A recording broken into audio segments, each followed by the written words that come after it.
Vamos a ver una presentación corta que está relacionada con el corto que se va a hacer el jueves.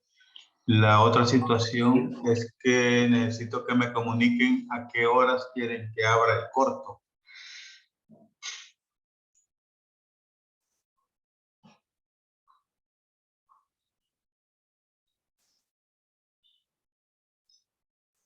Bueno, reúnanse los coordinadores y definan una hora para que al final de la reunión tener una hora, pues. O si no, bueno, si no podría ser a las 5:30, igual que la vez pasada. Como un poco antes que la vez. Es que lo que pasa es que un poco antes, el problema es que estamos en clase. Esa es la situación. Entonces, bueno, podría ser durante la clase, si tienen razón. Podría ser a las 5:20, porque son 40 minutos. Ustedes tienen 15 minutos para abrir uno. De ahí, entre un intento y un segundo intento, no pueden pasar más de 10 minutos. Recuerden que a los 15 minutos les corta donde estén. Y el segundo intento, la otra razón es que es, ¿cómo se llama? Voluntario, ¿verdad? Si ustedes sacaron una nota que ustedes consideran que está bien, no hacen el segundo intento, no es obligatorio, pues, es opcional. Claro que si alguien quiere mejorar la nota, bueno, sí lo hace y el sistema lo que hace es que la mejor nota es la que pone al final, ¿verdad? Bueno, vamos a comenzar con la presentación.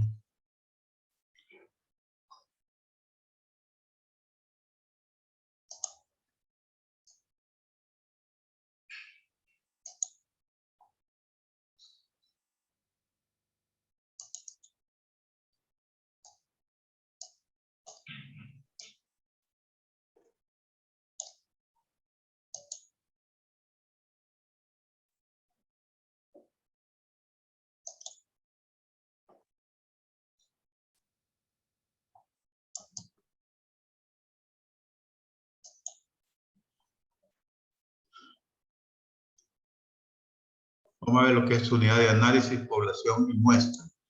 Bueno, la unidad de análisis ya habíamos visto así rápidamente en el documento y está en el documento que está ahí en la aula virtual.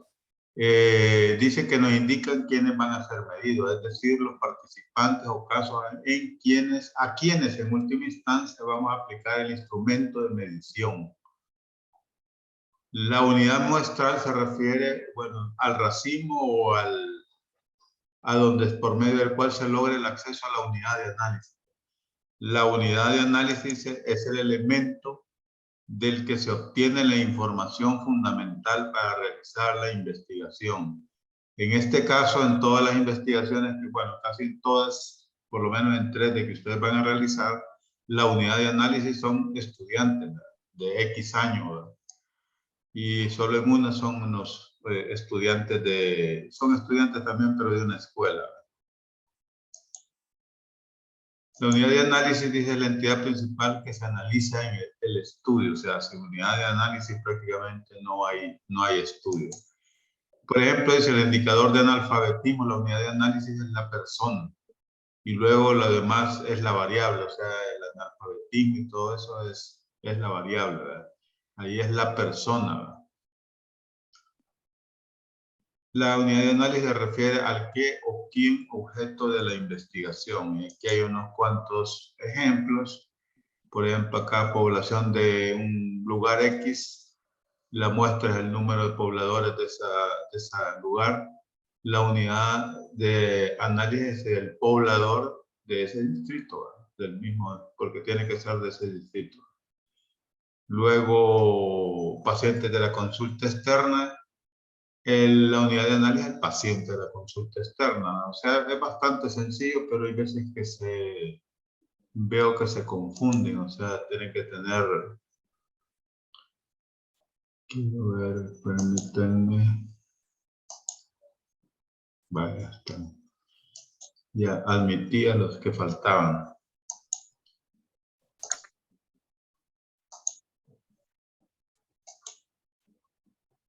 Luego, población. Población, tenemos dos tipos de población. Una es la población diana y otra es la población de estudio. La población diana dice que es el conjunto de individuos al que se hace referencia en la pregunta principal o objeto del estudio. Es la población a la que se desearía generalizar los resultados. Se define principalmente por sus características clínicas y demográficas generales. La población de estudio es el subconjunto de la población diana al que se tiene la intención de estudiar. Se define por los criterios de selección establecidos en el protocolo y presenta determinadas características geográficas y temporales que le hacen accesible a los investigadores, ¿verdad? O sea que tienen que tener claro que esto es diferente la población de estudio de la población diana. Luego viene lo que es la muestra. Conjunto de individuos, dice, realmente estudiado. En la mayoría de las ocasiones el número de sujetos necesarios para la realización del estudio es mucho menor que el de los candidatos que forman la población de estudio. Por lo que por razones de eficiencia y disponibilidad de recursos se selecciona una muestra, que eso es prácticamente lo que van a hacer ustedes. En otras ocasiones se incluyen sujetos consecutivamente hasta alcanzar el número necesario, pero, o sea, previamente haber calculado el tamaño de la muestra. En cualquier caso, la estrategia de inclusión de los sujetos debe intentar que la muestra sea representativa de la población de estudio.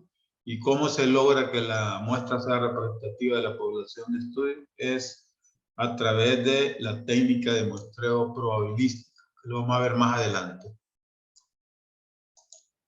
En la fase de diseño de una investigación se plantean tres cuestiones relacionadas con los participantes: definir la población de estudio, especificar los criterios de selección, calcular el tamaño de la muestra necesario y decidir el método para obtener la muestra.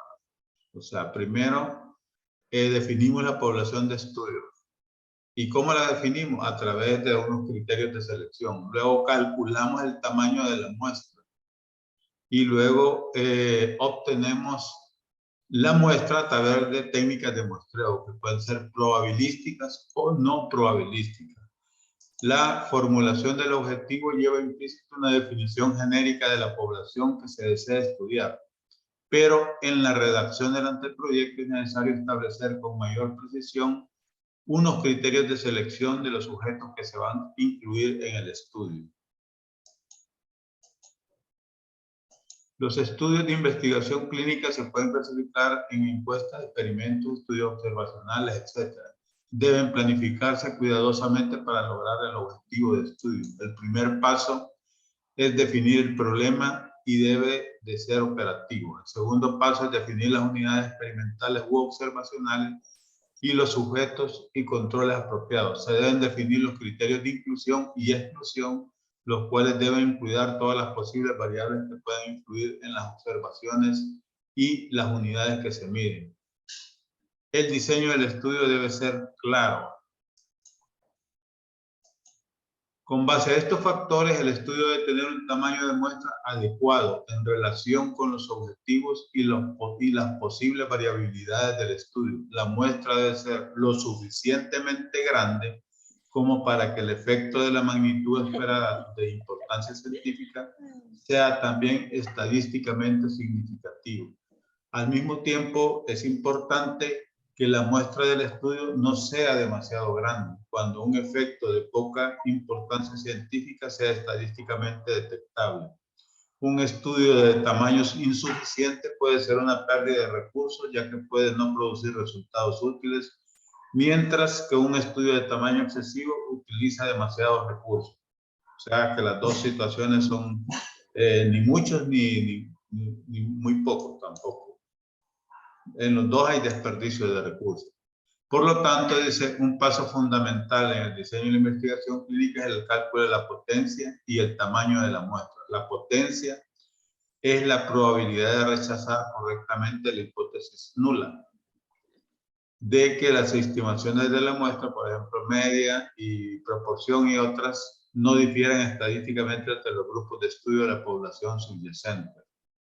Ya lo vamos a ver más adelante. Son recomendables valores de poder de al menos el 80%. Es deseable, dado los recursos disponibles y las consideraciones éticas. El poder aumenta proporcionalmente a medida que aumenta el tamaño de la muestra para el estudio. Un estudio clínico se expresará en términos de una estimación del efecto, un intervalo de confianza adecuado y un valor de p-value. Esta es la probabilidad que conocemos, que es estadísticamente significativa generalmente en medicina. Decimos p-value mayor de 0.05. El intervalo de confianza indica el rango probable de valores para el efecto real en la población, mientras que el valor pi determina la probabilidad de que el efecto observado en la muestra se deba al azar. Factores que afectan el tamaño de la muestra. Hay 3 factores que se deben considerar en el cálculo del tamaño de la muestra. Cada uno de estos factores influye en el tamaño de la muestra de forma independiente, pero es importante combinar todos estos factores para llegar a un tamaño de muestra adecuada. Estos factores son el p-value o nivel alfa, el poder que estábamos hablando allí y el efecto el efecto deseado que se busque en un estudio. Y el tipo de hipótesis también, ¿verdad? O sea, la hipótesis de estudio. Esto es la magnitud del p-value cuando es pequeña, o sea, estamos hablando de, por ejemplo, si no es 0.05, es 0.01, entonces esta es una magnitud pequeña y entonces el tamaño de la muestra requerido es grande. Cuando el p-value es mayor, por ejemplo, en el caso, o es más grande, como el caso de ser 0.05, la muestra es más pequeña. En caso del poder, que sea pequeño, o sea, menos del 80%, la muestra es pequeña. Cuando es grande, o sea, 80 o más, o mayor, la muestra es grande. El efecto, si el efecto es pequeño, el que vamos a identificar en el estudio, entonces la muestra tiene que ser grande. Cuando el efecto es muy notorio y es fácil de identificar, entonces la muestra puede ser pequeña. Hipótesis alternativa, o sea, la hipótesis de investigación. Hay de una cola y 2 colas. Esto se refiere a la direccionalidad, ¿verdad? Cuando tiene direccionalidad, se dice que es prácticamente de una cola y es fácil de identificar, y entonces el tamaño de la muestra es pequeño.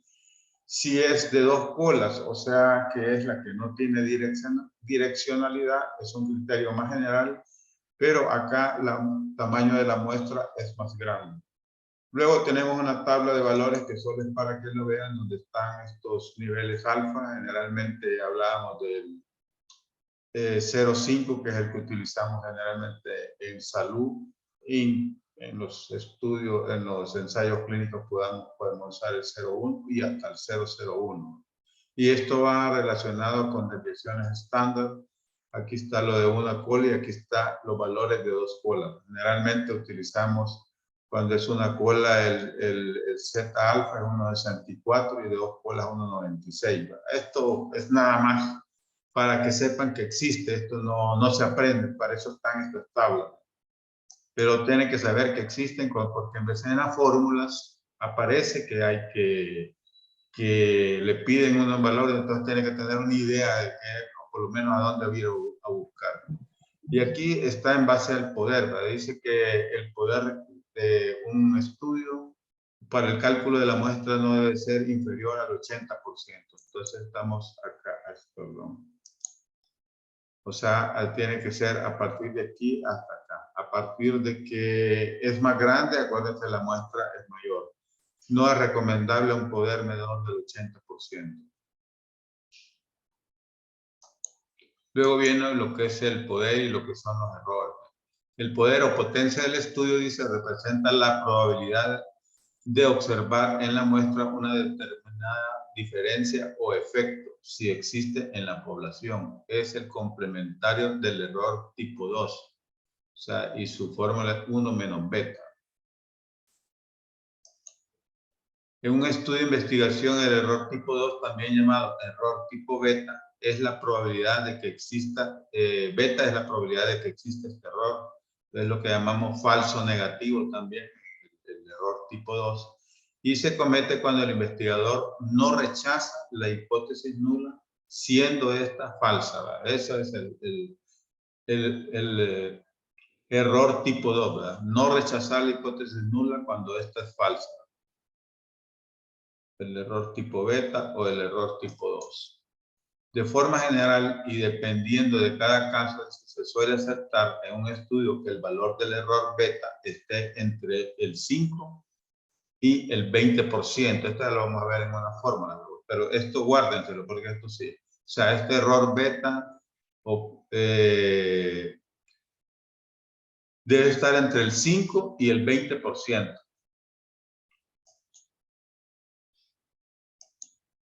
El diseño del estudio, dice, tiene un gran impacto en el tamaño de la muestra. Los estudios descriptivos, esto es bien importante, la mayoría de estudios que ustedes van a hacer son descriptivos. Creo que, si no mal me recuerdo, hay 2 que son relacionales, ¿verdad? Esos ya no son descriptivos, ¿verdad?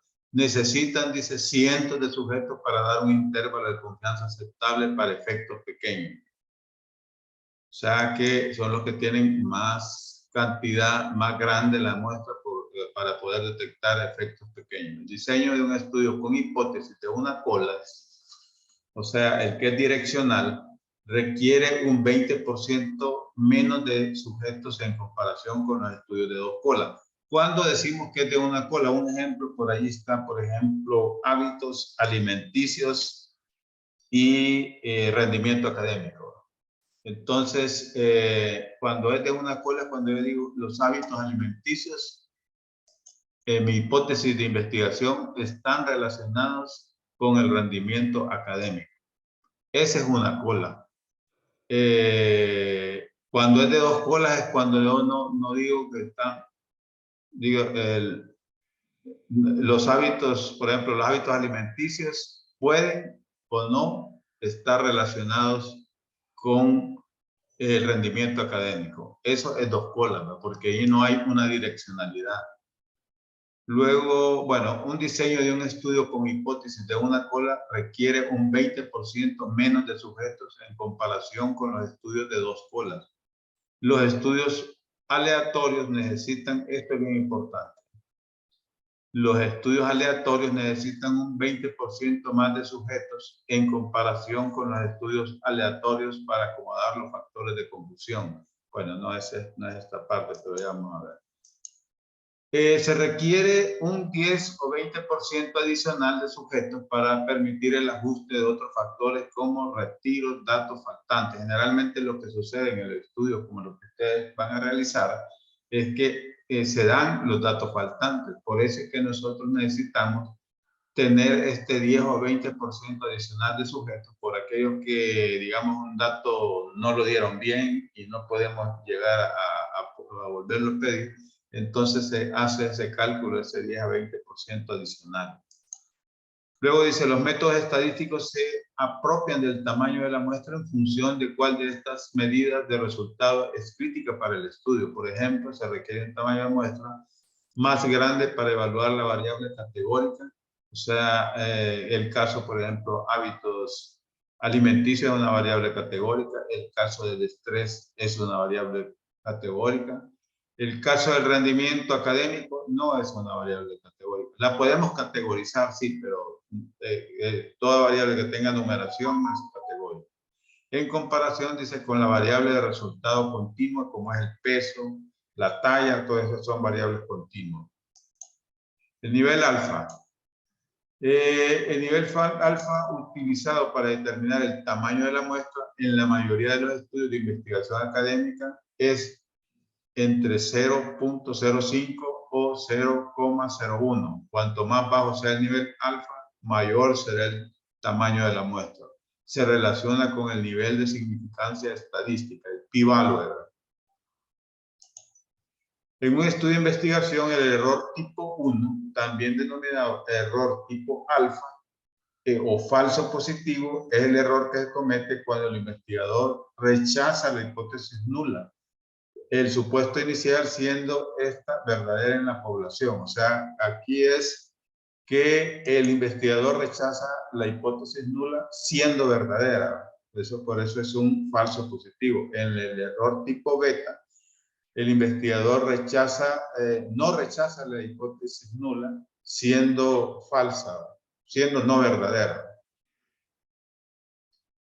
Por ejemplo, se considera que el paciente está enfermo a pesar de que en realidad está sano. La hipótesis nula, el paciente está sano. Entonces acá es un falso positivo, porque el paciente realmente está enfermo. La varianza o desviación estándar para el cálculo del tamaño de la muestra se obtiene de estudios previos de un estudio piloto. Cuando mayor sea la desviación estándar, mayor será el tamaño de muestra requerido en un estudio. Por ejemplo, en un estudio con la variable de resultado primaria, o sea, este es el factor necrotizante tumoral alfa, necesita más sujetos en comparación con una variable de peso al nacer o un puntaje de la escala de audiovisual para el dolor de 10 puntos, ya que la variabilidad natural del factor necrotizante tumoral alfa es amplia en comparación con esta. Y este es el cálculo para aumentar en 10 o 20% el tamaño de la muestra por los retiros, datos faltantes o pérdidas durante el seguimiento. Ustedes no van a tener ni retiros porque esos son para los estudios de seguimiento, ni pérdidas durante el seguimiento, pero sí pueden tener datos faltantes, o sea, siempre aplica. Q es la proporción de deserción, o sea, en este caso va a ser el 10%. Entonces acá creo que más adelante es un ejemplo. Este es 1, por ejemplo, menos 0.1, esto queda en 0.9. Este es el tamaño de la muestra inicialmente calculado, por lo tanto, este valor incrementa. Creo que más adelante tenemos un ejemplo. En un estudio se requiere un total de N sujetos al final con todos los datos completos para el análisis, pero se espera que una proporción Q se niegue a participar o abandone antes de que finalice el estudio. En este caso, el siguiente número total de sujetos tendría que ser reclutado para asegurar que se logre el tamaño final de la muestra. Y bueno, esto ya estaba ahí y acá esto es también, esto es como calculamos, esto más que todo, estas fórmulas. Hoy hay muchos software donde los software calculan esto, pero lo que pasa es que nos piden en algunos casos, por ejemplo, esto no lo piden porque la desviación estándar, digamos, normal al 95% o al 0.05 alfa, nivel alfa, es 1.96, es hasta de memoria se aprende. La prevalencia es lo que hay, ¿cómo se llama? ¿Cuántos se esperan que tengan digamos, el problema? Aquí es 1 menos P y este es D, que este es el efecto del diseño y este es el error que hablaba allá que podía ser entre el 5 y 10%. Un objetivo común de la investigación mediante encuestas es recopilar datos de la población. El investigador utiliza la información para generalizar los hallazgos de una muestra extraída de una población entre los límites del error aleatorio. La regla general relativa a los márgenes de error aceptable en la investigación de encuestas es del 5 al 10%, que es 5 al 10%. Ustedes eso es lo que van a hacer, una encuesta, o sea que aplica, digamos. El tamaño de la muestra se puede estimar utilizando la siguiente fórmula, prácticamente la que estaba anterior, donde P es la prevalencia o proporción del evento de interés para el estudio. E es la precisión o error, margen de error, con lo que el investigador quiere medir algo. Generalmente E será el 10% de P, o sea, de esto. Y Z es una desviación normal para hipótesis alternativas de 2 polas a un nivel de significancia. Ese es 1.96. por ejemplo, para un nivel de significancia del 5%, Z es 1.96 y para un nivel de significancia del 1% es 2.58, como se mostraba ya en aquella tabla. D es el efecto del diseño. Refleja el diseño de muestreo realizado en el tipo de estudio de la encuesta. Este es bien importante. Este es 1, dicen, para el muestreo aleatorio simple y valores más altos, generalmente de 1 a 2 para otros diseños. O sea, que cuando yo utilizo un muestreo, una técnica de muestreo aleatorio simple, va a ser 1. Pero si yo no utilizo esa técnica, como dice aquí, para el muestreo intencional, o sea, donde yo no voy a utilizar el muestreo probabilístico, entonces el muestreo, o está el clásico ejemplo, que es el por conveniencia, D, que es el efecto de diseño, cruzará a 10, o sea, llegará a 10. Cuanto mayor sea el efecto del diseño, mayor será el tamaño de la muestra requerido para un estudio. Aquí la importancia de por qué, digamos, el muestreo, la técnica de muestreo debería ser aleatoria, porque eso significa que si yo no lo hago, la hago de este tipo, no probabilístico, o por conveniencia, el efecto de diseño sube a 10. Y esto sí, en los software les pide a uno el efecto del diseño. Ya vamos a ver un ejemplo por ahí. En el caso de un estudio de impacto, la prevalencia puede estimarse en un 50% para reflejar el supuesto de que se espera un impacto en el 50% de la población. Generalmente este impacto del 50% también se utiliza cuando yo no tengo un dato preciso del impacto del supuesto del evento. Entonces utilizo el 50%. Ejemplo, es un investigador interesado en conocer el tamaño de la muestra para realizar una encuesta para medir la prevalencia de obesidad en determinada comunidad. La literatura previa le da una estimación de una obesidad del 20% de la población a encuestar y suponiendo un intervalo de confianza del 95% o un nivel de significación del 5% y un margen de error del 10%, el tamaño de la muestra puede calcularse de la siguiente manera. Aquí está el tamaño de la muestra, aquí está la desviación estándar, que es 1,96 elevado al cuadrado, lo que es la prevalencia por, vamos a ver, y aquí están por 1, prevalencia es 1 menos prevalencia. Esta generalmente nunca es el 100%. Si fuera el 50%, este multiplica a 1 menos 0,5 por 1 otra vez, entre el error, ¿verdad? El error dijimos que iba a ser el 5 a 10% de la prevalencia. Acá dicen que la estimación, o sea, la prevalencia es el 20%, o sea, esta P va a ser el 20%. Veamos aquí los datos. 1,96, que es el Z al cuadrado. La P de prevalencia, que es el 20%, que es lo que dice acá, que en la literatura previa da la estimación de una obesidad del 20%. Para eso nos sirven los estudios previos. Entonces yo saco ese 20% y no ando adivinando poniendo el 0,5 porque eso me sube también el tamaño de la muestra. Luego, aquí está 1 menos P, que es 1, y menos la prevalencia, que es 0,20, dividido entre el error, que es el cuadrado. El error dice que es la multiplicación del 5 o 10% por la prevalencia. La prevalencia en este caso se considera el 10% de error multiplicado por el 20% de la prevalencia. Esto al cuadrado. Y esto ya son los datos. Nos dice que la población total para hacer este estudio son 1.537 para un diseño muestreo aleatorio. Por lo tanto, se requiere un tamaño de muestra de 1.537 para realizar una encuesta comunitaria para estimar la prevalencia de la obesidad. Note que es el margen del error. En el presente ejemplo es 10% por 0,20, o sea, considerado el máximo por la prevalencia, y eso da 0,02 al final la multiplicación. Para encontrar el tamaño de la muestra ajustado, final, permitiendo una tasa de no respuesta del 10%, en el ejemplo anterior, el tamaño de la muestra ajustado será 1537 entre 1 menos 0,10, que es el 10%. Y eso nos lleva a 1708 participantes para, como muestra, ¿va? Considerando las pérdidas o los problemas de los datos.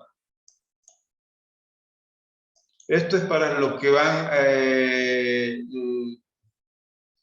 para los estudios que estiman correlación. Esta es una forma, pero esta fórmula es para cuando se estima correlación, pero que los datos sí, los datos de las variables fueran cuantitativos. Si no son cuantitativos, si son categóricos, es otro tipo de fórmula. Pero no, esto lo vamos a pasar rápido porque prácticamente creo que ninguno de los estudios tiene las variables que van a correlacionar sean cuantitativas. Entonces, no aplicaría esto.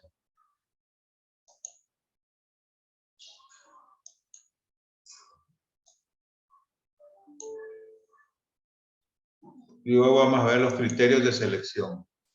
Los criterios de selección deben establecerse en términos realistas que permitan la inclusión del número de deseados de sujetos en el tiempo previsto. Aunque es posible que sean diferentes en estudios con objetivos similares, pueden agruparse en 4 grandes categorías. Las características sociodemográficas, o sea, categorías como la edad, el sexo, la profesión o los años de escolaridad pueden ser fundamentales para definir las características de los participantes y las limitaciones que pueden haber para la extrapolación a otras poblaciones, ¿verdad? Por ejemplo, nosotros ponemos en algunos casos, bueno, la edad que sea menor de 50 años, ¿verdad? O mayor de 60 años. Sexo, generalmente no hacemos diferente, pero en algunos estudios he visto que, por ejemplo, en el caso de las embarazadas, el sexo tiene que ser femenino. Allí es, digamos, una característica, un criterio de inclusión que debe ser sexo femenino. Los años de escolaridad son importantes como criterio de inclusión. Si, por ejemplo, que no sean analfabetas las personas. La segunda característica es la enfermedad o exposición. Este es bien importante. Es el criterio de inclusión más importante. El diagnóstico de una enfermedad o la identificación de una exposición deben establecerse con la mayor precisión posible para evitar que pueda existir dudas acerca de si un sujeto cumple o no este criterio. Y esto, o sea, si lo cumple, entra en la investigación. Si no lo cumple, por eso es tan importante. Si no lo cumple, va para afuera. En la medida de lo posible, dicen, es conveniente utilizar criterios estándar ampliamente aceptados o semejantes en otros, ya utilizados en otros estudios, con la finalidad de facilitar también la comparación de los resultados. También es importante establecer criterios relacionados con sus características clínicas de tipo, evolución, gravedad, complicaciones, tratamiento. Además, hay que considerar otras enfermedades, procesos, tratamientos concomitantes que puedan ser de interés para utilizarse como criterio de inclusión o de exclusión. Otra de las características de los criterios de selección son las de accesibilidad de la población. No toda la población definida, dice, por las características de los apartados anteriores, es accesible al investigador. Bueno, de hecho, por ejemplo, en este caso, de ustedes en los estudios, pues, la mayoría tienen estudiantes de primer año, segundo año de medicina o de nutrición y dietética. Entonces aquí estamos diciendo, ese es un criterio de inclusión por accesibilidad. Por ello deben fijarse, dice, accesibilidad geográfica, lugar de residencia, atención en determinados centros sanitarios, aquí en este caso es estudiar en una determinada universidad, y temporal, inicio y final del periodo de inclusión, ¿verdad?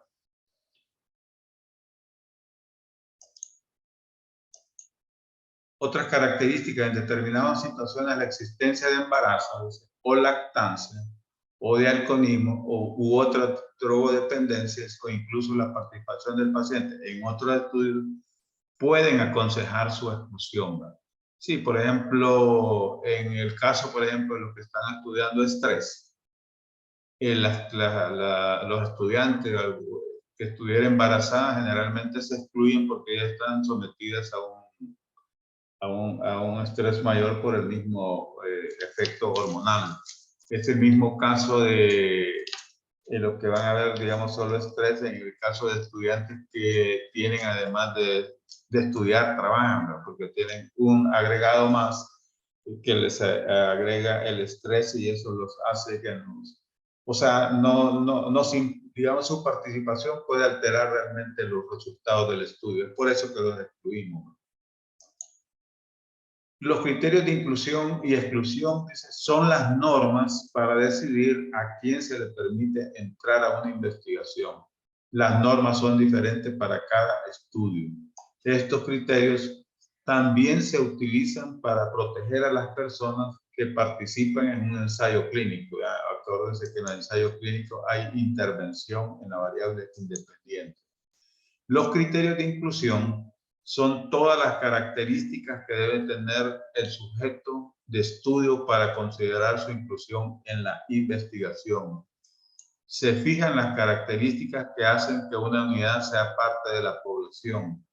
Edad, sexo, escolaridad, nivel socioeconómico, etc. O sea, son utilizados para seleccionar a los participantes entre los potenciales participantes, ya sea porque tienen la enfermedad o condición en estudio, por su edad, sexo, o porque desee participar también, o porque no presente otras enfermedades. Criterios de exclusión son las condiciones, esto es bien importante que lo entiendan, son las condiciones, dice, que tiene el sujeto de estudio y que habiendo cumplido con los criterios de inclusión, o sea, cumplió todo lo que habíamos dicho ya en la inclusión, puede alterar la medición de las variables a estudiar y como consecuencia lo hacen no elegible para el estudio. Estos nunca entran al estudio. No son los contrarios de los criterios de inclusión, porque alguien me pone criterios de inclusión mayores de 60 años, criterios de exclusión menores de 60 años. No, eso no, porque no es lo contrario, ¿verdad? Y es aquellos que cumplieron, por ejemplo, que cumplieron todos los que, bueno, edad mayor de 60 años, que no eran analfabetos, pero que tenía demencia, por ejemplo, sí cumplía todos los criterios de inclusión, pero hay una anormalidad que me va a alterar la medición de las variables porque cuando yo lo encueste me podrá decir datos no valederos, entonces lo excluyo. Nunca entra al estudio, esa es la importante. O sea, y los criterios de eliminación que generalmente no se utilizan en los ensayos clínicos controlados son las características que se pueden presentar durante el desarrollo de un estudio y que obligan a prescindir del participante. Estos entraron al estudio, pero se eliminaron. Aquí hay como un ejemplo que a mí me parece bastante interesante para entender esto. ¿Sí? Al definir, piensen los invitados en una fiesta. Los criterios de inclusión están definidos por la lista de invitados. Invitamos a familiares, amigos, etc. Los criterios de exclusión definen los que no pueden entrar a la fiesta, a pesar o aunque estén invitados, ¿no? O sea, era lo que decía. Cumplen los criterios de inclusión, pero hay un pero que los hace, por lo cual no pueden entrar a la fiesta. Y esto es algo inconveniente que les impide entrar, en este caso, porque están en traje de baño, están sucios, están ebrios. Todo eso puede suceder, ¿verdad? Y me va a alterar la fiesta. Y la otra es identifíquese a los que tienen que salir de la fiesta. O sea, ya los que entraron. Aunque ya estaba dentro, aunque ya estaba dentro de la fiesta, durante la fiesta presenta un inconveniente que nos obliga a sacarlos como a agredirse y pelear con otros invitados. ¿Va? Este es el clásico, este es un criterio de eliminación. ¿Va? Ya había cumplido sus criterios de inclusión, no había había entrado, o sea, porque entonces si había entrado porque no había sido excluido, pero es eliminado porque hizo un relajo ahí en la fiesta. Entonces, así es, en la práctica eso se aplica en los criterios de inclusión y exclusión. Es importante señalar que no es indispensable que estos tres criterios, inclusión, exclusión y eliminación, se tengan que definir en todas las investigaciones, ¿verdad? Ya les dije, eliminación solo en los estudios de seguimiento y entre esos, donde más se cumple esto es en los ensayos clínicos controlados. Dice, por ejemplo, en estudios descriptivos de mortalidad solo se requieren criterios de inclusión, pero acá cuando están hablando de estudios descriptivos de mortalidad, lo que nosotros revisamos nada más son estadísticas, libros de mortalidad. Entonces ahí tal vez vamos a poner algún criterio de inclusión si queremos, por ejemplo, la mortalidad por arma de fuego. Vamos a poner criterio de inclusión nada más muerto por arma de fuego. Y ese es el único criterio de inclusión, no hay exclusión. En los estudios con pacientes seguramente será necesario definir también los criterios de exclusión. Finalmente, los criterios de eliminación son indispensables en todos los estudios de seguimiento, a lo que les había dicho. Adicionalmente, cuando el diseño de estudio compara dos o más grupos, también tendremos que definir los grupos a estudiar.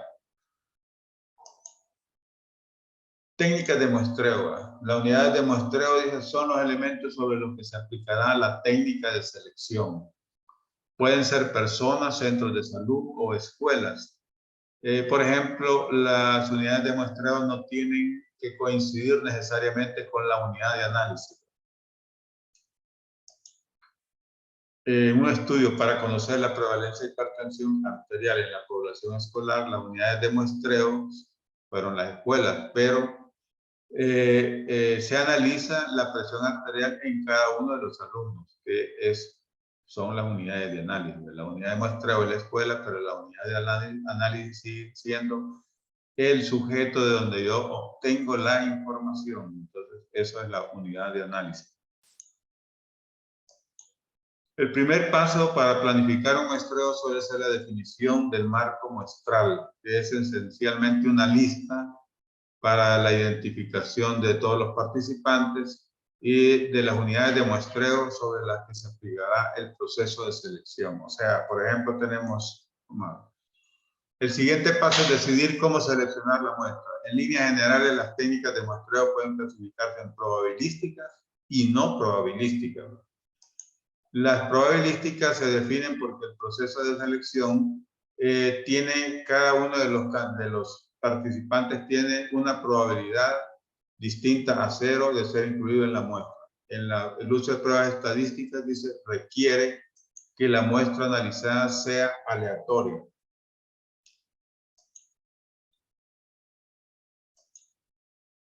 El muestreo probabilístico se utiliza de alguna forma de selección aleatoria para obtener las unidades que serán estudiadas. Las técnicas de muestreo probabilístico son el muestreo aleatorio simple, el muestreo aleatorio estratificado, el muestreo en múltiples etapas y el muestreo sistemático.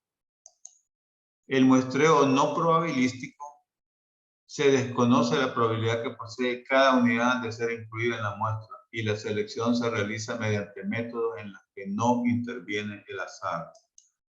Su aplicación en muestras no obtenidas por un método aleatorio se hace asumiendo que están libres de sesgo y que son representativas de la población de referencia. La técnica más frecuente es el muestreo consecutivo, que es la técnica más utilizada en los ensayos clínicos. Pero esto, por ahí un grupo se había confundido que ellos iban a hacer el muestreo consecutivo. ¿No? El muestreo consecutivo generalmente también se hace cuando se seleccionan los pacientes de un consultorio clínico, pero no así, digamos, como el caso de ustedes que van a hacer para los estudiantes, no aplica. El de ustedes es lo que se llama un muestreo por conveniencia. Las muestras no probabilísticas, también llamadas muestras dirigidas, suponen un procedimiento de selección orientado por las características de la investigación más que por un criterio estadístico de generalización. La ventaja de una muestra no probabilística es su utilidad para determinados diseños de estudio que requieren no tanto una representatividad de elementos de una población, sino una cuidadosa y controlada elección de casos con ciertas características especificadas previamente en el planteamiento del problema. La inclusión de voluntarios es otra técnica de muestreo no probabilística. En general es preferible rechazar su colaboración, ya que las verdaderas razones, esto más que todo en la parte clínica, ya que las verdaderas razones que llevan a una persona a prestarse para un estudio sin haber sido seleccionado para ello suelen estar relacionadas con otras características que afectan a la representatividad de la muestra. En algunas ocasiones, en especial cuando el tamaño de la población de referencia como el de la muestra son muy pequeños, la selección puede hacerse por criterios razonados. Y bueno, esto es lo que tenía como presentación. Prácticamente casi, ahí está, casi, está todo ahí lo que viene mañana el corto. Entonces quedamos que el corto mañana es a las 5:20.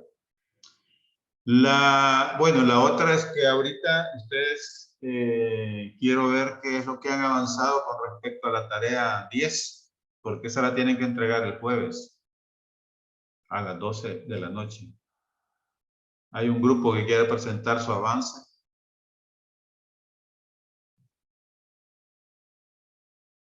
Bueno, si no hay un grupo, lo voy a seleccionar al azar y si no lo presentan, ya saben que tienen un punto menos.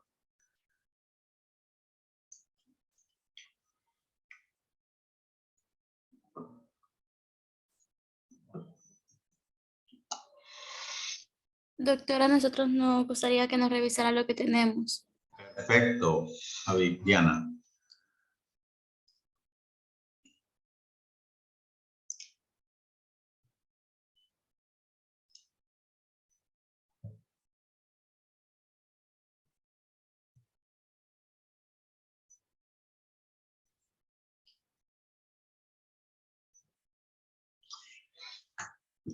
El presente trabajo está diseñado bajo un planteamiento metodológico de un enfoque cuantitativo, debido a que se centrará en análisis estadísticos numéricos de los datos que se recopilan, ya que pretende medir la realidad que se investiga y determinar la relación dentro de una población.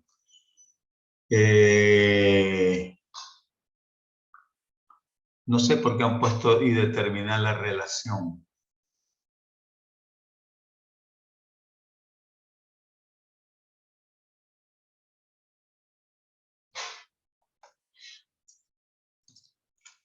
Me parece que en veces ustedes quieren interpretar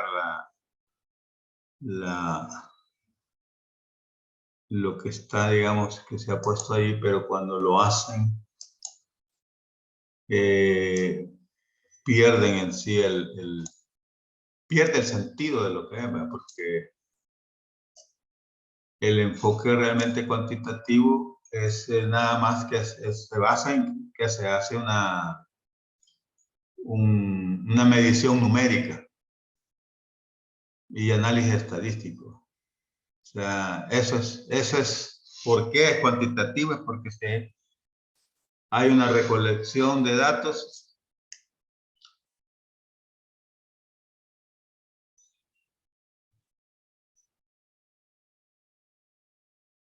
A ver, está diseñado un planteamiento metodológico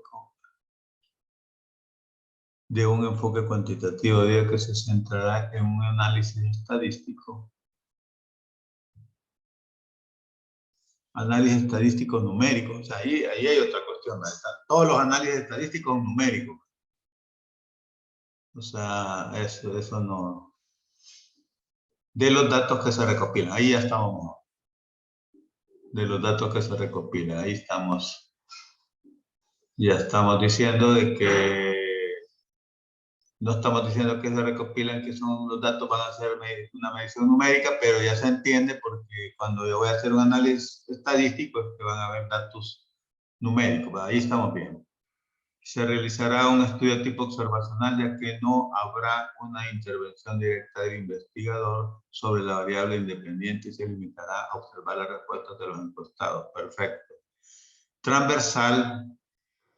ya que se realizará una evaluación a un grupo específico de las variables de interés en cuanto al estrés académico, edad, sexo, estado civil, en un periodo de tiempo corto.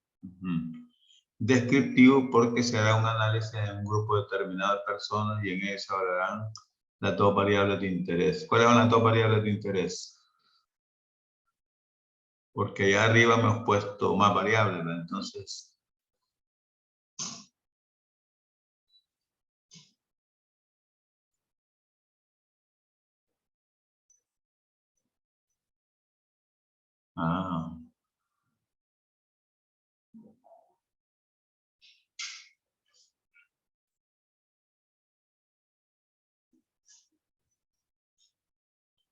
correlacional, porque se limitará a se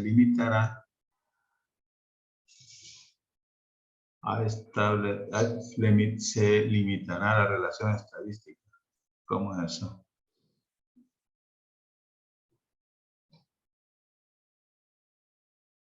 Tal vez porque se establecerá, ahí sí estamos bien.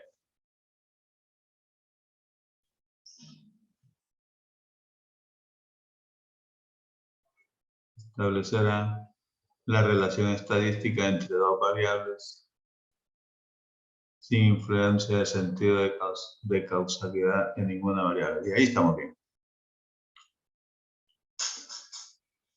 Y ahí unidad de análisis con la investigación presente pretende como se tendrá como unidad de análisis a los estudiantes que cursan primer año en la escuela de nutrición. Perfecto, muy bien. Población diana, la población diana serán los estudiantes de la escuela de nutrición de la Universidad Evangélica de El Salvador. Perfecto.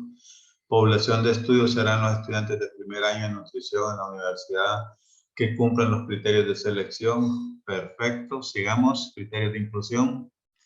Que sean estudiantes activos de la Universidad Evangélica, bien, que sean estudiantes activos de la carrera. Pregunta, el hecho de que si yo digo que son estudiantes activos de la carrera de licenciatura en nutrición y dietética de la Universidad Evangélica, o sea, es repetitivo poner el de arriba.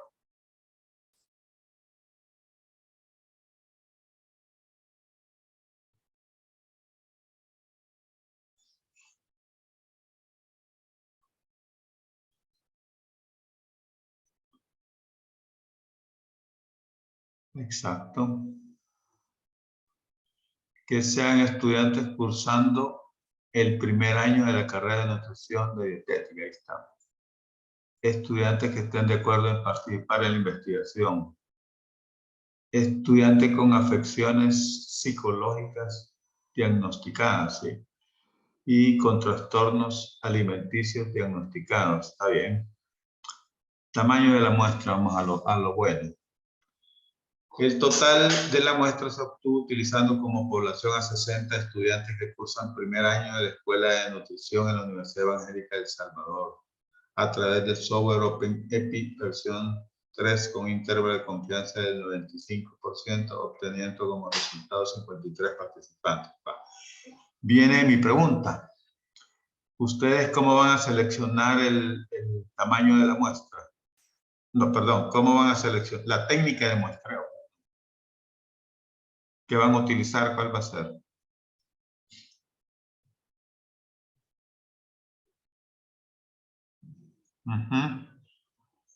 Más adelante está, si quieren, adelante para ver.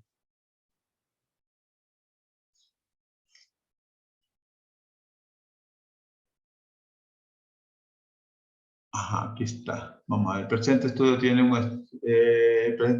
tiene, sí, quizás ahí hay un problema de redacción, ¿verdad? Porque ahí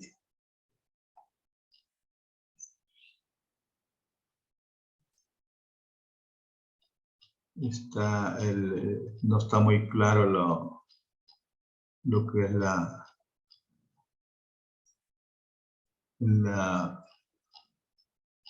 técnica de muestreo. Y aquí tendría que ver la técnica de muestreo a utilizar, será tal. O sea, el presente estudio tiene un muestreo, tiene una técnica y quiere, no, tiene una técnica, no. O utilizará, no, utilizará, porque esto va a ser en el futuro. No tiene, utilizará. una técnica de muestreo no probabilístico. Perfecto. Contando con 53 jóvenes de la carrera de licenciatura, las cuales se derivan mediante métodos en los cuales no intervienen al azar. La técnica de utilizar será el muestreo consecutivo. Sí, bueno, pues era por ustedes lo que está dando. No puede ser el muestreo consecutivo. En todo caso tendría que ser. Generalmente las encuestas que se hacen son, la técnica de muestreo es hacer por conveniencia.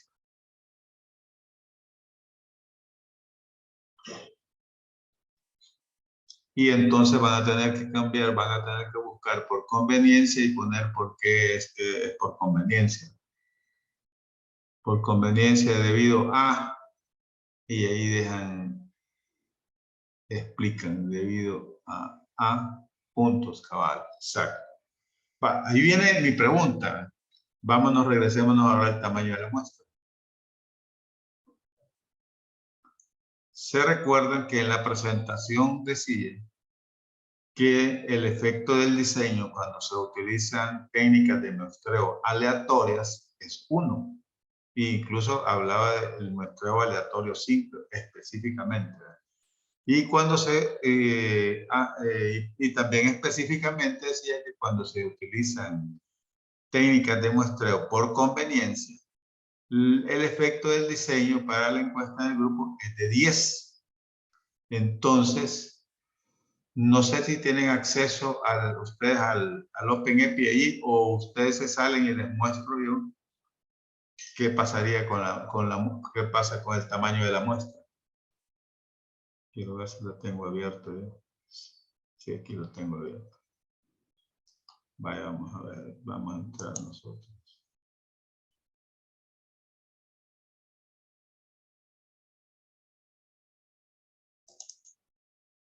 No.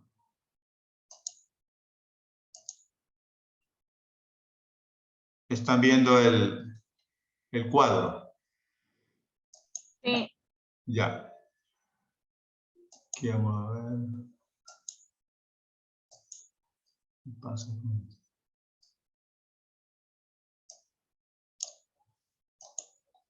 Introducir datos. ¿Cuántos dicen? 60 dicen ustedes, ¿verdad? Sí. 60. Entonces acá ponemos 50, o sea que no sabemos cuántos son los que tienen hábitos alimenticios malos o buenos o lo que sea. Límite de confianza, o sea, el alfa es 95% o el 5%. Y efecto de diseño le he puesto 10, porque aquí dice, si ustedes ven, 1 para muestras aleatorias. El de ustedes no es aleatorio.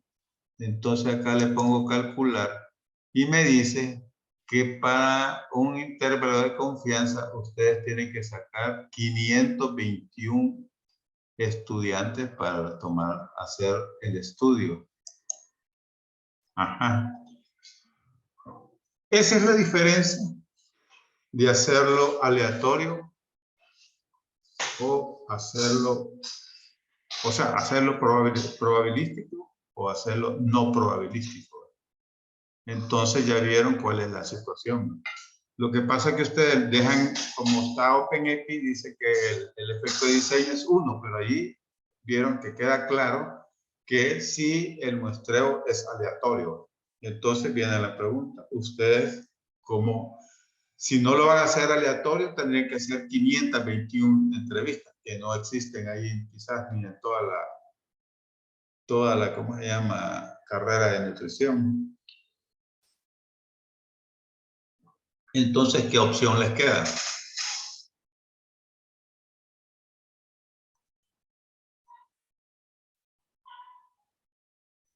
No les escucho. Volvamos al documento. Ahí en eso les dejo la inquietud. Tendríamos que hacerlo aleatorio, entonces. Esa es una salida. La otra es ponerle aquí efecto de diseño 10 y que le va a dar esos resultados tan grandes y que ustedes pongan una justificación que por efectos de ¿cómo se llama? De el tiempo y los recursos, no se puede, o sea, ahí no solo el tiempo, bueno, hay dos, ¿verdad? Y bueno, y recursos, ¿verdad? Porque el total de estudiantes de primer año de dietética no son, ¿cuántos son? Yo no sé realmente. Ustedes son primer año, ¿verdad? No somos segundo año. Entonces, pero más o menos andan igual que el número de ustedes. Sí, como en un rango de 80 personas. Ya, entonces la cuestión es que entonces tendría que ponerse toda explicación. ¿Por qué les digo? Porque realmente el cómo debe de ser las cuestiones es esa. Yo pongo efecto de diseño para, en este caso, 10. Ajá, y tendría que explicarlo aquí arriba, ¿verdad? Aquí donde dice con intervalo de 95 y con, ¿cómo se llama?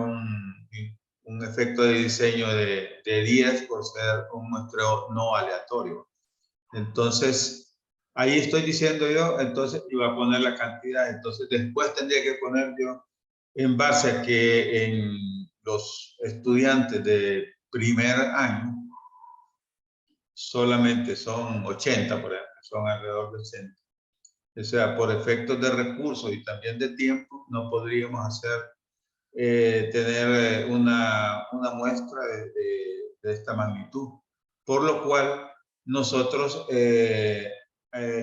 bueno, esa es la explicación. La otra es que lo pongamos que lo vamos a hacer aleatorio y dejemos el 1, que eso es lo mejor quizás. Deje el 1 para que vamos a explicar allá que lo vamos a hacer aleatorio. Vamos a ir. Allá vamos a ver, en la realidad vamos a ver si lo vamos a poder hacer aleatorio o no. Ahorita, teóricamente, claro, el que no lo hagamos en la realidad, digamos, aleatorio, eso va a significar algunos problemas con los resultados. Pero vámonos adelante al muestreo. Porque ahí vamos a cambiar la descripción.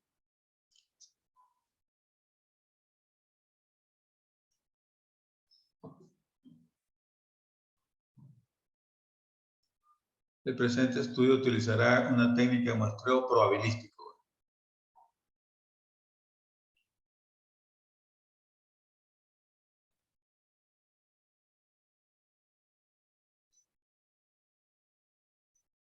Técnica de muestreo probabilística.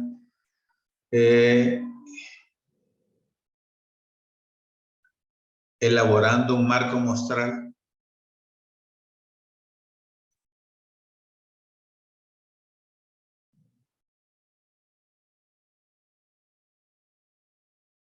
de todos los estudiantes de primer año.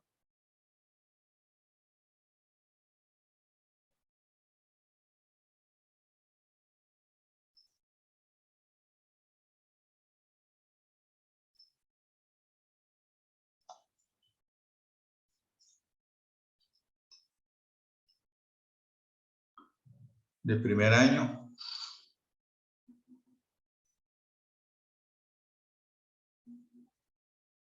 Vamos elaborando un marco muestral de todos los estudiantes de primer año para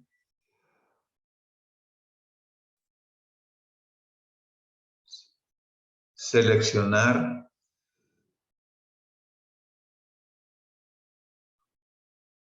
aleatoriamente a los participantes.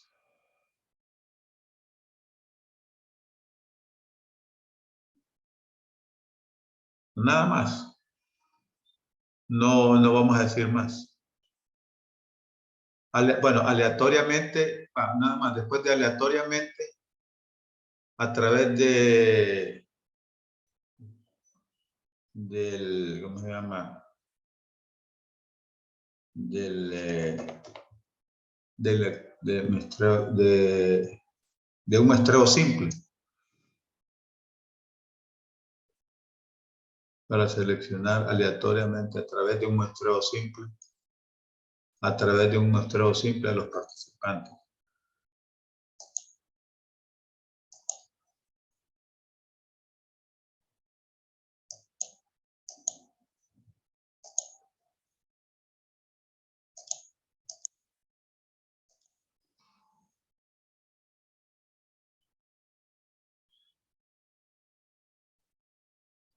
Muestreo aleatorio simples.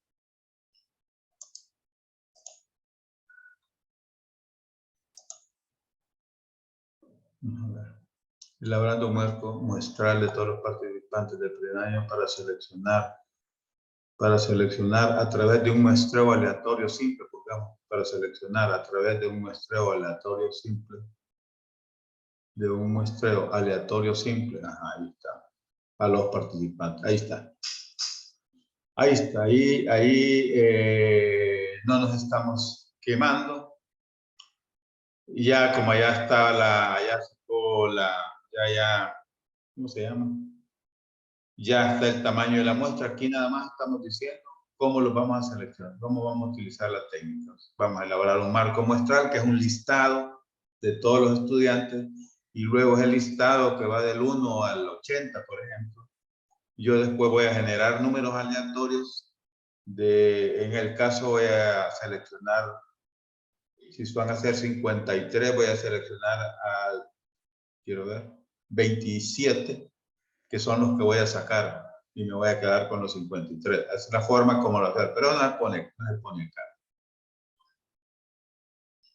Pero aquí te estoy diciendo, ya ahorita estoy justificando por qué el efecto del diseño va a ser 1, porque yo lo voy a hacer probabilísticamente y lo voy a hacer a través de un muestreo aleatorio simple, que es exactamente como ponía que es la única forma como el efecto de diseño es 1. Bueno, allá arriba he puesto técnica de muestreo no probabilístico, tienen que quitarle eso. Entre paréntesis, exacto. Variables e indicadores. El estudio tiene variable número 1, que es el estrés académico, y la variable número 2, los hábitos alimenticios. Para ustedes, quiero ver. El estrés, sí, está bien. El estudio es explicativo, por lo tanto, tiene variables de calibración y variables evaluativas. ¿Creen ustedes que el estudio es explicativo? Los estudios explicativos son los que buscan causa-efecto. El de ustedes no busca eso, busca una relación. Y una relación, ¿cómo se llama? No causal. Es relacional, con el estudio relacional.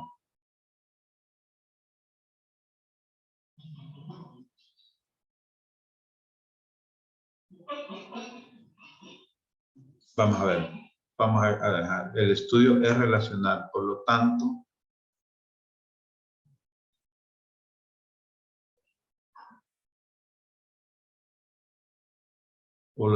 busca determinar la dependencia de las variables estudiadas.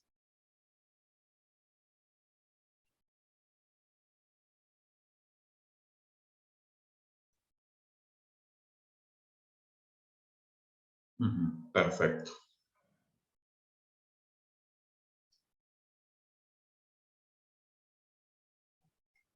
Y aquí, bueno, lo que ya teníamos, vamos a ver, nivel de estrés, porcentaje de estudiantes que experimentan estrés a un grado de poco a mucho, estímulos estresores, porcentaje de situaciones que estresan a los estudiantes.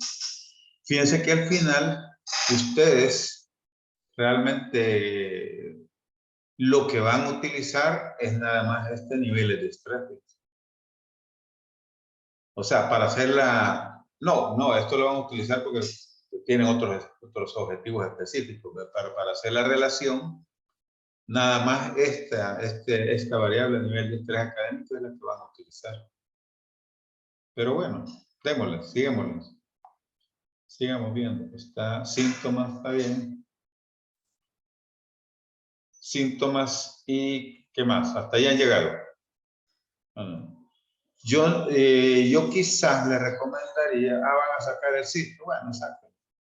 Pero la verdad que realmente sería nada más que hubieran sacado los 2 anteriores, porque al final ustedes o sea, si nos vamos a meter a esta cuestión tan grande y este otro gran inventario, que son también otro montón de cuestionarios, uno tiene que recordarse que el participante si es muy largo el cuestionario, el cuestionario, tiende a aburrirse o a contestar cualquier cosa. Todo eso lo debe tomar en cuenta. Entonces uno, ya ahora que estamos viendo en macro qué es lo que vamos a hacer en concreto, porque ya al buscar que vamos a relacionar el estrés sobre los hábitos, realmente lo único que me interesa a mí es, está bien esto de los estímulos estresores y las manifestaciones, ¿no? Síntomas, manifestaciones. Pero ya las estrategias de afrontamiento, la verdad que no. Porque yo al final, como es busco relación, voy a buscar la relación entre lo que es, ¿cómo se llama? Los niveles de estrés y los hábitos alimenticios, que vamos a ver los hábitos también, qué parte de los hábitos nos interesa. Bueno, ahí estamos. Hábitos alimenticios, veamos. Son aquellos que contienen puntaje de 44 más según respuestas en distintos ítems de la encuesta, no sé qué, B. Que tienen hábitos saludables.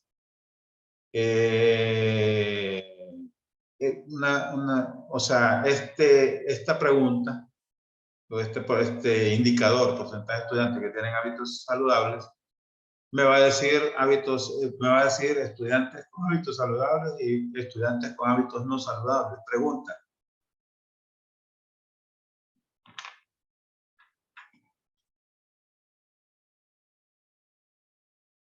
No se recuerda, Diana.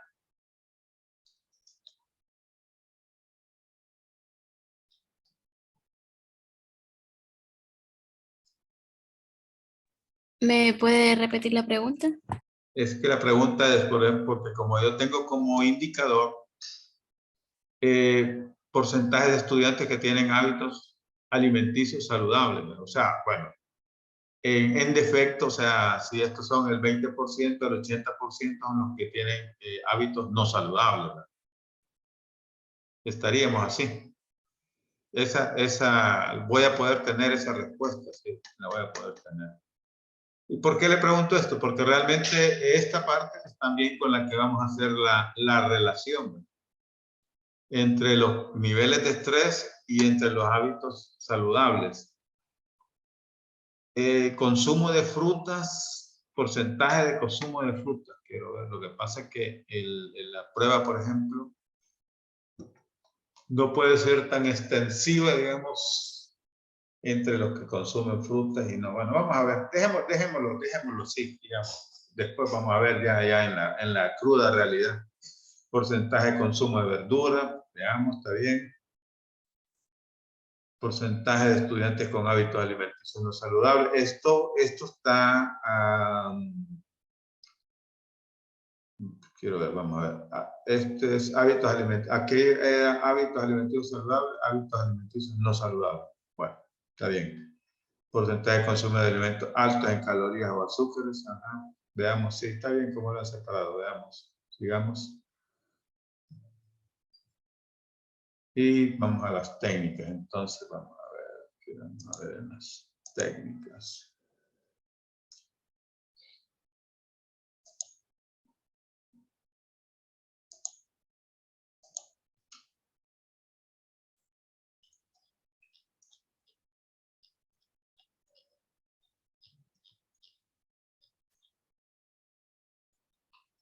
La técnica a utilizar para la recolección de datos será una encuesta virtual realizada en Google Forms, dirigida a los estudiantes de primer año de la licenciatura en Nutrición y Dietética de la Universidad Evangélica. Los materiales necesarios, técnicas y procedimientos para la recopilación de la información.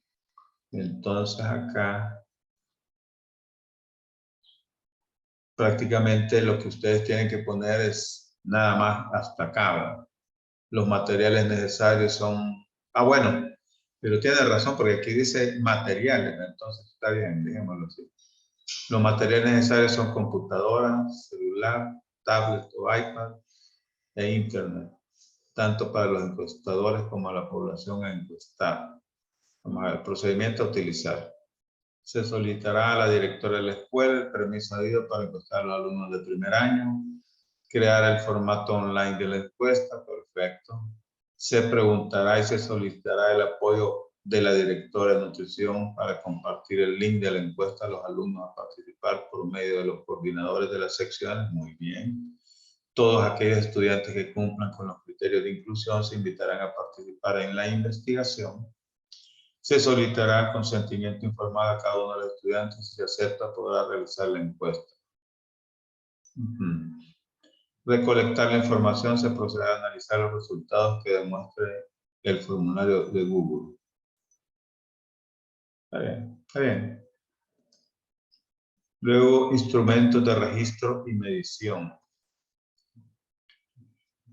El instrumento a facilitar la recolección, el instrumento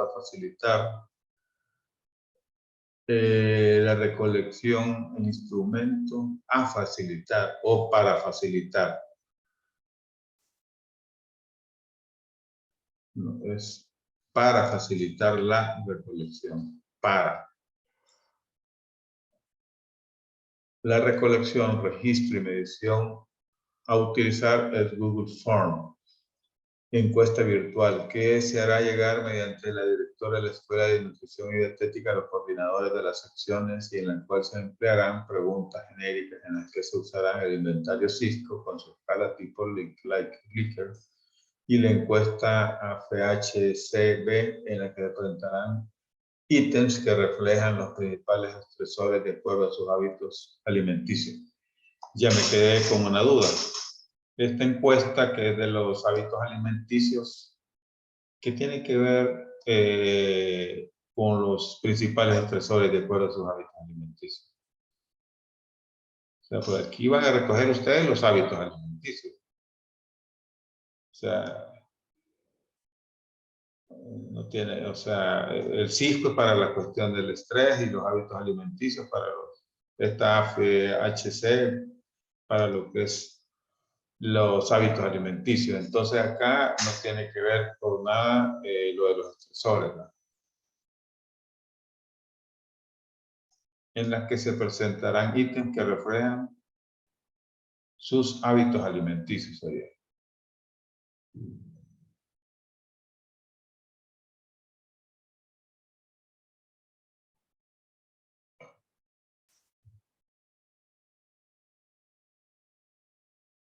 Los hábitos alimenticios. ¿No? La encuesta se estructurará bajo 3 apartados, en el cual el primer apartado servirá como un registro del estudiante, por lo cual se abordará sobre súbalo. No, pues bájalo. Vamos a ver la encuesta. Vamos a ver. El primer apartado servirá como registro del estudiante, por lo cual se abordará sobre obtención de sus datos. Vamos a ver. En el primer apartado,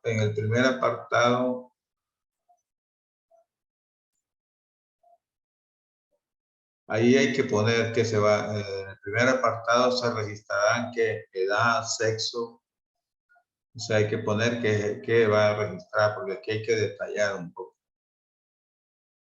En el primer, solo para 3 apartados. En el primer apartado se registrarán, sí, se registrarán porque será en el futuro.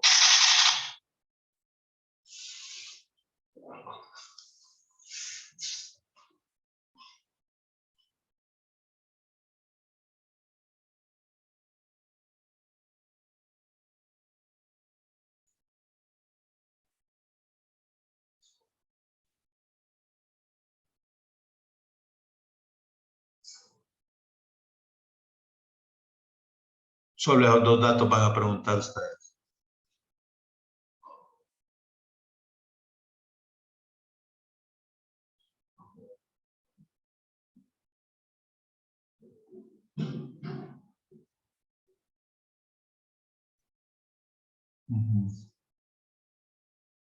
Si trabaja o no trabaja.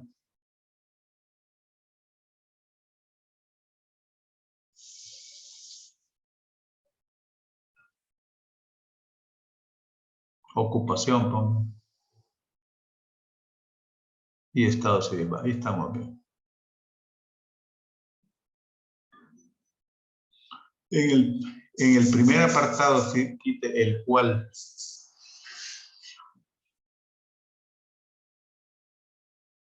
La encuesta se estructura bajo 3 apartados. En el primer apartado,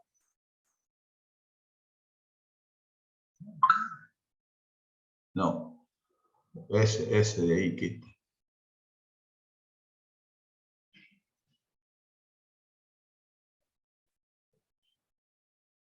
Se registrarán los datos del estudiante encuestado de edad, sexo. El segundo apartado estará conformado por el inventario psico con 21 ítems en relación a nivel de estrés académico, estímulos estresores y síntomas. Perfecto. El tercer apartado entra el AFE por la cual se evaluarán los hábitos alimenticios. Pero ese, por ejemplo, hábitos, con 18 ítems, tiene algunas subdivisiones o subtítulos, porque eso hay que ponerlo aquí. No los tiene, va de corrido, doctor. Y generalmente, por ejemplo, en el Cisco se pone que, bueno, pero pues en el segundo implementar Cisco con 21 ítems en relación al nivel de estrés académico, estímulos estresores y síntomas. Generalmente ahí se pone que cuenta con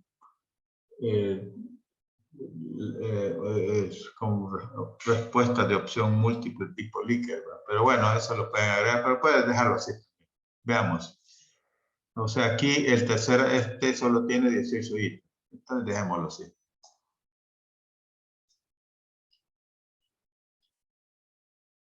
Y ahí viene la matriz de congruencia. Veamos la matriz de congruencia. Ok, y termina ya. Impacto del estrés en los hábitos. Perfecto. ¿Cómo se...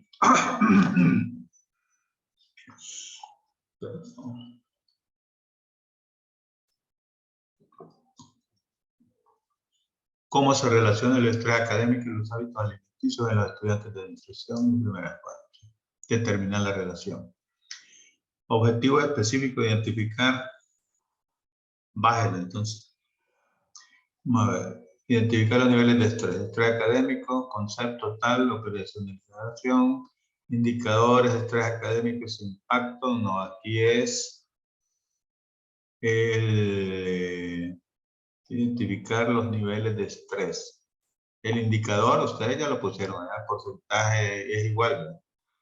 Porcentaje de estudiantes con estrés leve o sin estrés, moderado, alto, no sé, en base a la respuesta, eso es lo que tienen que poner acá.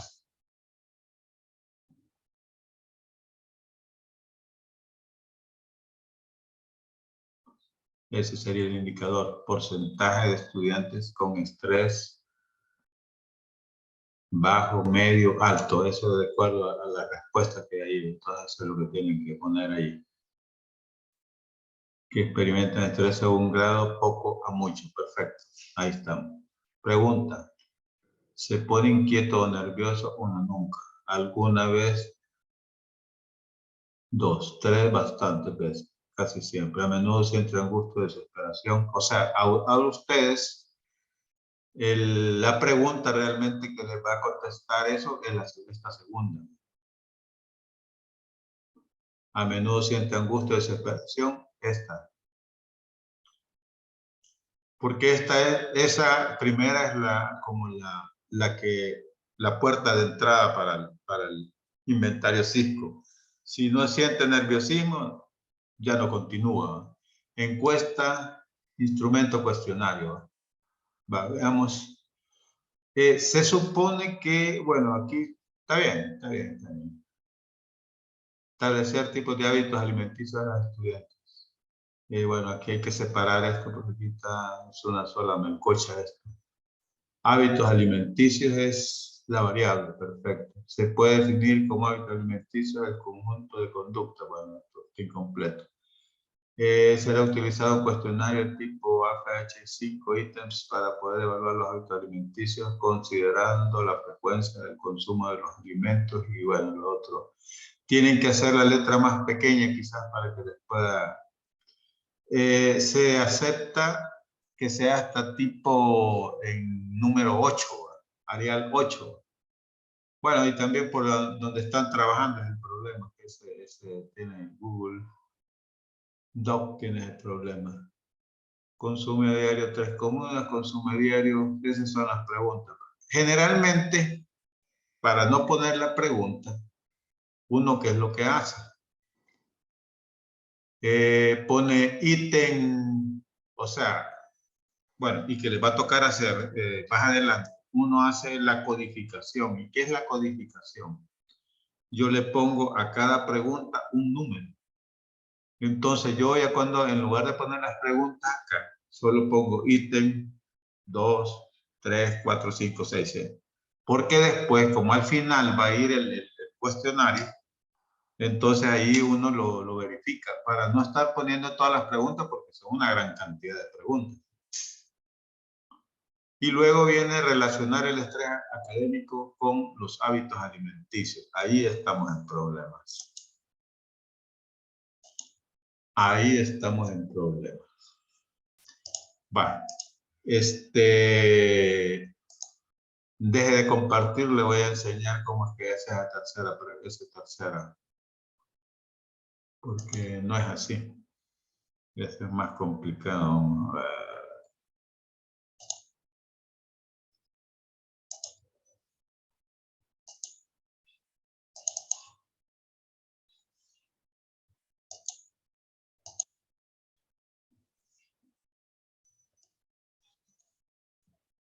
Este es el objetivo específico de relacionar los hábitos alimenticios. Bueno, yo he hecho uno diferente porque agarré uno ahí, no sé si es el de ustedes, pero bueno.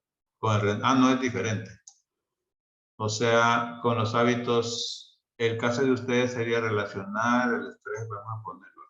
Prácticamente sería lo mismo, no tiene mucha diferencia.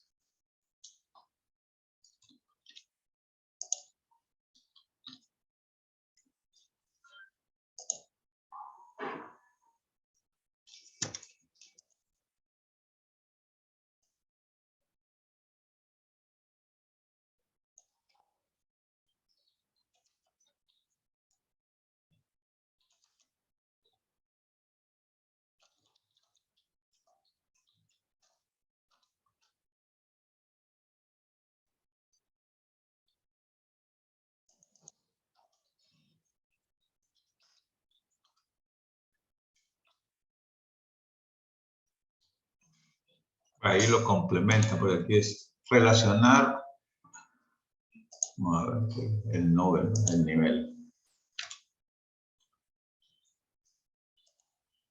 El nivel de estrés de los estudiantes del primer año y con los hábitos alimenticios. Con sus hábitos alimenticios.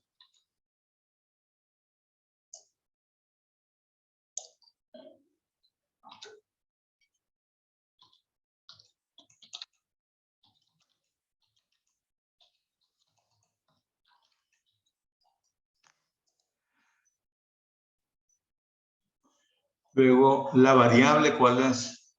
Se llama relación de dependencia. Todo esto sí es igual, o sea, esto que he puesto acá para otro estudio. Es igual, relación de dependencia. Y luego la operacionalización, porque esta es una prueba estadística, se llama el valor de la prueba de Chi cuadrada de Pearson. Calculado es mayor que el valor crítico de Chi cuadrado. Y los indicadores es Chi cuadrado calculado mayor que el Chi cuadrado crítico, pi-value menor de 0.05. Y el otro indicador, porque aquí me puede dar esto, y esto, si me da esto, es que si me da este, es que estoy aprobando que hay una relación entre lo que es, ¿cómo se llama?, el estrés y los hábitos alimenticios. Si me da este otro, quiere decir que las dos variables son independientes, o sea, que no se relacionan. ¿Le quedó claro?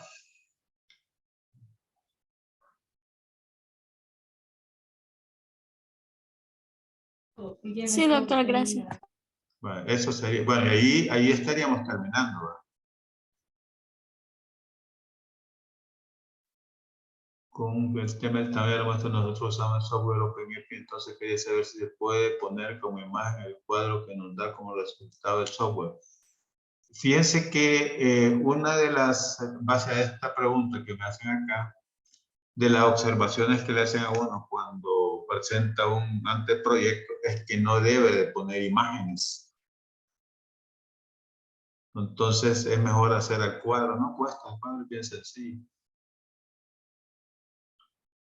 Quiero ver, bueno, estamos terminando. Bueno, si alguien quiere alguna asesoría, o sea, yo puedo, si mañana es miércoles, ¿no? Yo pudiera miércoles y jueves en la mañana. Entonces, ahí me lo hacen saber, porque realmente solo hemos revisado un grupo. Pero bueno, ya estamos finalizando. Esta es la parte más difícil, lo que viene es mucho más fácil. Lo vamos a ver el jueves, lo que viene, lo que van a hacer en el transcurso del viernes para en adelante, para presentar el otro jueves. Eso es más sencillo, esto es un poco más complicado. Entonces ahí les dejo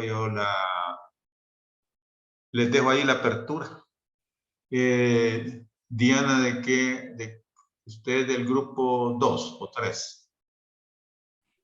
Del grupo 3, no sé si se acuerda que habíamos agendado para el jueves también una asesoría. Ah, pero ya no la tendrían, ¿verdad? Pues por el momento no sé si todo lo que le presentamos estaría bien. Sí, Creo bueno, que tal vez en los 5 minutos. Ajá, Natalie. Sí, solo quería para recordarle que creo que ayer le dije después del grupo, que si después del grupo 3 podría hacer la reunión con nosotros, el grupo 2 siempre en la mañana. Grupo 2. ¿Cuándo? ¿El jueves? ¿O ¿Sí? mañana? No, el jueves en la mañana. Vamos con el grupo 2 jueves en la mañana. ¿Está bien si les digo yo a las 8? No, a las 8. No, pero tiene que ser una hora porque... ¿Está bien si les digo a las 8 o a las 9? ¿Cuál de las 2 horas les parecería mejor? Si se puede a las 9, a las 9. Vamos a dejar a las 9 en un principio, 9 a.m. Y entonces, Diana, ustedes solo pues que... si Ajá, tiene tiempo también el jueves en la mañana. grupo 3 jueves, estaríamos... Esperemos que con el grupo 2 nos tardemos también una hora. Con ustedes podríamos estar quizás menos, ¿verdad? Pero a las 10. Otro grupo para de un solo dejar agendado, ¿sí? Bueno, o sea, tenemos el grupo 2 y el grupo 3. Perfecto. Bueno, bueno, no, lo que le quería enseñar era esta cuestión, porque esto me fallaron la vez pasada. Casi nadie entendió, no sé por qué, pero nadie entendió. Bueno, no, un grupo entendió, pero eso me preocupa. O sea, este formato que les puse la vez pasada, este es un esquema.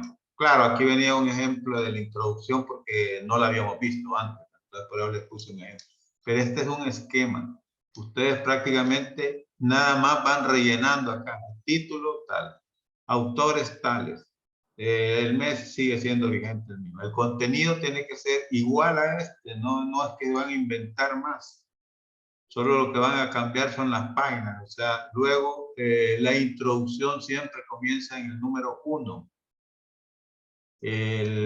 Bueno, citas y todo eso ya no tengo que decirlo porque eso es de rigor, ¿verdad? Luego viene el capítulo 2 que inicia en una hoja nueva.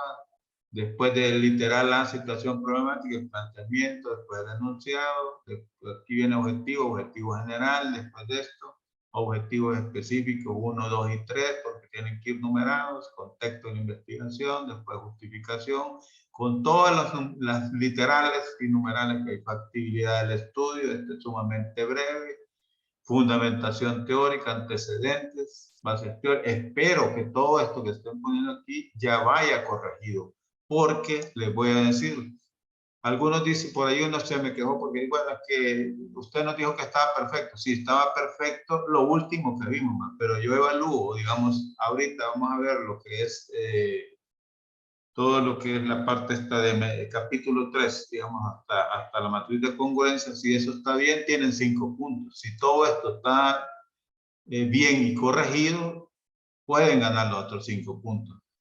Y siempre reviso la bibliografía, que las citas estén correctas, todo eso, que sean consecutivas, que no haya después del 1 sigo a las 5, no, o sea, pues, bueno, puede seguir las 5, pero ya adentro, pero normalmente 1, 2, 3, 4, 5, o sea, consecutivo. Y todo esto, digamos, en este mismo orden. Por eso es un, ¿cómo se llama? Un esquema. O sea, este es el esquema de la Universidad Evangélica. Ahí está donde está la tarea. Entonces, te lo agarra y ustedes nada más rellenan. Tiene que ser aquí creo que esto ya tiene las 2.5 superior, la izquierda 3 y todos los demás son 2 puntos. Bueno, este está mal, este 2.5 también. Todo esto tiene que ser igual. De allí, otra cuestión son la cuestión esta de vamos a ver acá.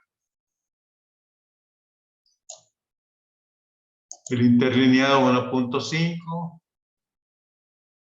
Y aquí hay una cuestión que me permite, digamos, de que yo pueda tener, digamos, el espaciado entre párrafos sea constante, pero lo único que tengo que sombrearlo, porque esa es una cuestión que falla mucho también. Entonces acá, cuando yo sombreo y le doy 6 y 12, esto queda ya, se llama uniforme. Entonces así me va, así todo eso tiene que quedar, todo eso se evalúa, porque esa es forma y estilo. Entonces, eso quería recordárselos porque eso me fallaron prácticamente casi, excepto un grupo que no me acuerdo cuál es, el único que utilizó el esquema. Todos los demás no lo utilizaron.